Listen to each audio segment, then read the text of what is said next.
पूर्वांचल के कद्दावर नेता रहे हरिशंकर तिवारी के बेटे विनय शंकर तिवारी के कई ठिकानों पर आज ईडी ने छापेमारी की।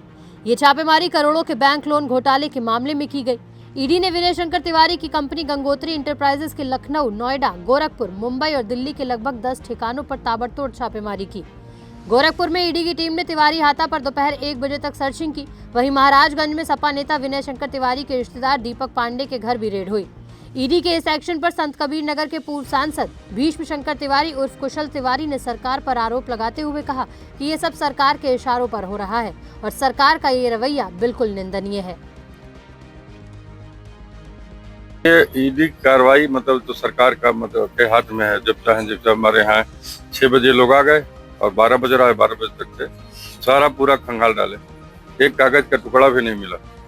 लेकिन इसको क्या कहा जाएगा? मतलब इसको अगर किसी को अगर सरकारी मुलाजिम है, हम लोग तो सम्मान करते हैं भाई, लेकिन इस तरह से दबाव बना करके कहीं प्रजातंत्र में ऐसा नहीं होता कि बेजा दबाव बना करके आप जो करिए आप आइए। और अब उन्होंने आए, ये दूसरा चांस है। इसके पहले भी कार्रवाई? हाँ, इसके पहले वो आए थे। कार्रवाई तो ऑलरेडी सारी चीज जो न्यायालय में है, न्यायालय फैसला हो चुका है। ये लोग आगे तो बैंक के अधिकारी भी आ रहे, वो लोग भी एक्सेप्ट कर रहे थे कि भाई ऐसा कुछ नहीं है, जितना मतलब ये है।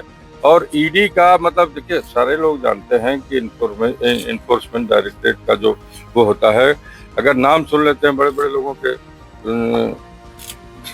क्या बोलते हैं, पसीने निकल जाते हैं। तो भाई हम लोग तो भाई सामाजिक आदमी है, हम तो सम्मान करेंगे सरकार, लेकिन इस तरह से सरकार का जो रवैया है इसको ये निंदनीय। वहीं समाजवादी पार्टी के प्रवक्ता कीर्ति निधि पांडे ने कहा, सरकार विपक्षी दलों को बदनाम करने का केवल षड्यंत्र रच रही है। भारतीय जनता पार्टी की सरकार राज्य और केंद्र में बनी है, तब से लगातार विपक्षी दलों के यहाँ ईडी की, सीबीआई की, इनकम टैक्स की रेट बढ़ती रही है और लगातार ये प्रयास है कि विपक्षी दल के नेताओं को, विपक्षी दल के जो बड़े नेता उनको बदनाम करने की साजिश सरकार कर रही है। लेकिन उससे भी महत्वपूर्ण सवाल यह है कि ये देखने की ज़रूरत है और देश की जनता को भी जानने की ज़रूरत है कि ईडी, सीबीआई, इनकम टैक्स जितनी रेड मार रही है उसका फाइनल रिजल्ट ये है कि सब के सब बरी हो जा रहे हैं, या तो उसमें रिजल्ट आ नहीं रहे हैं। केवल लगातार जैसे जैसे चुनाव नज़दीक आएगा अभी एक कार्रवाई और दिखेगी आपको। ये केवल विपक्षी दलों को बदनाम करने का, परेशान करने का एक षड्यंत्र कर रही है केंद्र की सरकार। दरअसल साल 2012 से लेकर 2016 के बीच करोड़ों के बैंक लोन घोटाले के मामले में ये कार्रवाई की गई। गंगोत्री इंटरप्राइजेस के निदेशकों, प्रमोटर, गारंटर ने मिली भगत कर बैंकों के दिए 754 करोड़ रुपए की कैश क्रेडिट लिमिट को धोखाधड़ी करके हड़प लिया था, जिसमें विनय शंकर तिवारी, उनकी पत्नी रीता तिवारी और अजीत कुमार पांडे की मुख्य भूमिका सामने आई। इसके बाद उनके 3 शहरों लखनऊ, गोरखपुर और नोएडा की कई जमीनों को जब्त किया गया।